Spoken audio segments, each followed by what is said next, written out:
Good evening, and welcome to Otis Jiry's Creepypasta Crypt. In the mood for a tasty pasta to increase your adrenaline rush? Well, you've come to the right place. Pull up a chair, get some popcorn, put your feet up, and have a listen, if you dare.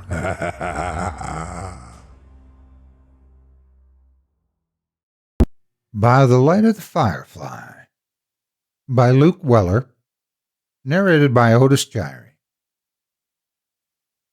When I was a boy, I lived with my mother in an old house in Georgia. It was small and most parts of it were fairly worn, but the asking price was cheap and we needed a home. It wasn't all that bad, though. The place had a pretty large backyard and acres of woodland behind it. On one particularly hot summer day, I was sitting inside playing with my dog Marley, as my mother was leaving for work and discussing the usual guidelines to the babysitter. "I'll be back around 11, I remember her saying. "Make sure he's in bed by 10. The babysitter nodded and smiled as my mother called goodbye to me and shut the door. Now, it was just me, Marley, and the babysitter from down the street. "I'm going to run a couple of errands," said the babysitter, to which I nodded without looking up. I suppose here is where I mention this babysitter was an asshole. After my mother would leave for work, she would politely excuse herself from the house, returning just in time to collect her pay. I never complained, however. I wasn't ever afraid of being alone, and what kid doesn't like having no rules for a while? I spent most of the day playing Game Boy or chasing Marley around the house.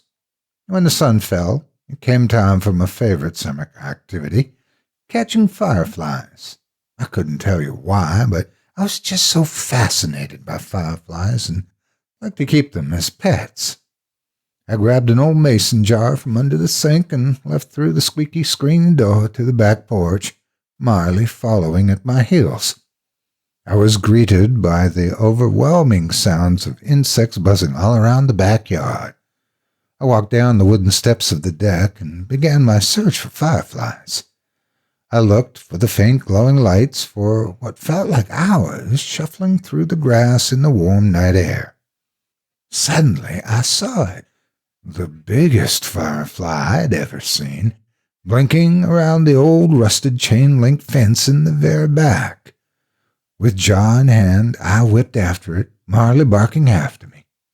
I had soon made it to the fence when the firefly began to retreat into the woods.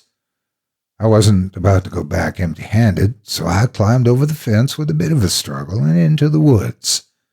Marley whined on the other side as I walked past old mossy trunks, leaves crunching under my feet as I went, following the glowing yellow light. The woods felt like I had stepped into another world. The trees were enormously tall, and the leaves atop shrouded any moonlight from entering. Just as I was beginning to feel I had gone too far, I looked back to find the shining porch lights of my house, but I could not see any trace of them. I had been engulfed by the woods. I couldn't hear the buzzing of insects anymore. It was silent now. I looked forward again to find the firefly drawing closer. I needed to catch it now, if only to use it as a light to find my way back. I swooped at it with my jar and caught air. Startled, the firefly began to float upwards, blinking its yellow light as it went. It kept going higher and higher out of my reach, and I followed it with my eyes. It drifted up the high timbers, and suddenly I saw everything. Bodies. Hundreds of twisted bodies, men and women, boys and girls, strung up like puppets in the branches, illuminated only by the light of the firefly. I couldn't move, paralyzed by fear. I could hear everything. The creaking of the ropes, the moaning of the old trees, and the footsteps close by. I ducked behind a tree, trying to quiet my harsh gasping. I had gone too far, I thought, and now I was going to live up there as another puppet. I didn't know what to do, whether to run or wait, but the footsteps were growing closer. It knows I'm here, I thought. There was no way it couldn't have heard me coming. Mustering all my courage, I shoved off the tree and bolted toward the direction I came, whipping up leaves as I went. I could hear it giving me chase from behind, its feet pounding the earth rhythmically as it went. I ran faster than I ever had in my life. I couldn't stop the tears from streaming as the wind slapped against my face. I hadn't even said goodbye to my mother when she left.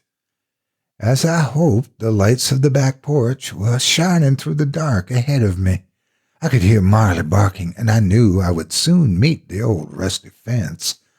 I remember thinking that climbing the fence would slow me down, but it was the only way. The trembling earth was growing closer, and the tip of my shoe caught a root, and I slipped, landing on my stomach. I fumbled over onto my back and began kicking away from the faint outline getting closer. I grabbed my mason jar and threw it as hard as I could into the blackwood.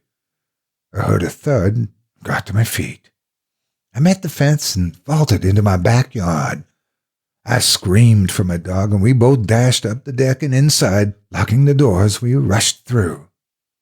I sprinted upstairs to my room and took Miley with me, locking the door and pushing a chair against it. I collapsed onto my bed with the lights on, my mind racing. I checked the clock. 10:33. Relief washed over me. I was safe now, and soon Mom would be home. Perhaps it was the adrenaline leaving my body, because I suddenly grew very tired. I didn't want to sleep, but I couldn't fight it. I passed out on my bed with the lights on and Marley by my side. I awoke suddenly in the night to a pitch-black room. The covers were over me, so I guessed Mom had gotten back and checked in on me. I was sweating under the warm comforter and turned on my other side. That's when I saw it. Her face, inches away from my own, with bone-white skin stretched tightly over its skull. Its tall, thin figure was hunched and bent over my bed. Its lidless eyes watched me, studying me. I wanted to recoil at the sight of it, but I couldn't move. Suddenly, everything changed.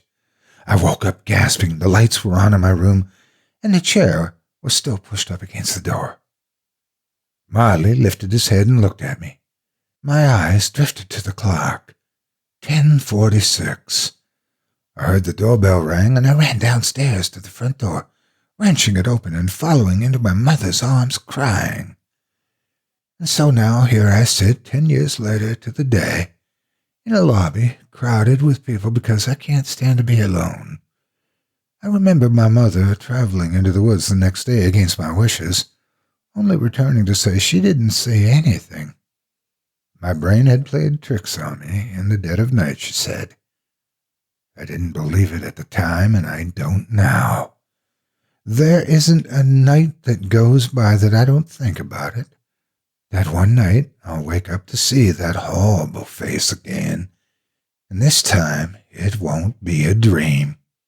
What scares me most is the thought that on that warm summer night 10 years ago, I was the one that got away, the pet it didn't get to keep.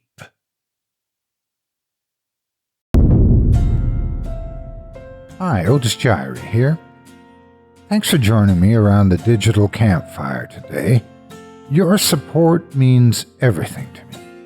I wanted to take a moment to ask you to support me and help me make storytelling my career by joining the Chilling Tales for Dark Nights members area. There are links in the video description below. If you love what I do, help me make this my full-time job by signing up for any membership of your choice. With your support, I can quit my day job and dedicate my day to putting out more twisted tales more regularly and take more of your requests. With a membership, not only do you get instant access to my archive of 200+ audio stories in HD format, but you'll get them weeks or months before the public does.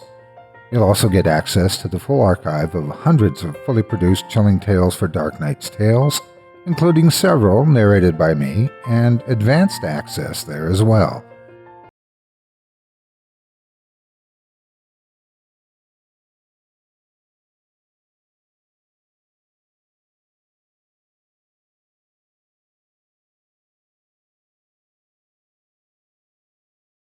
To let your voice be heard and get insider updates.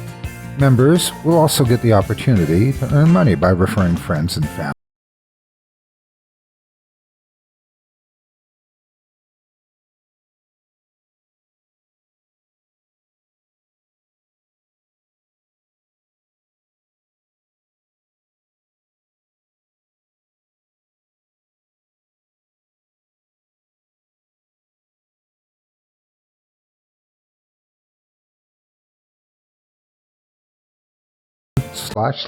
www.chillingtalesfordarknights.com/tour for information and sign up now.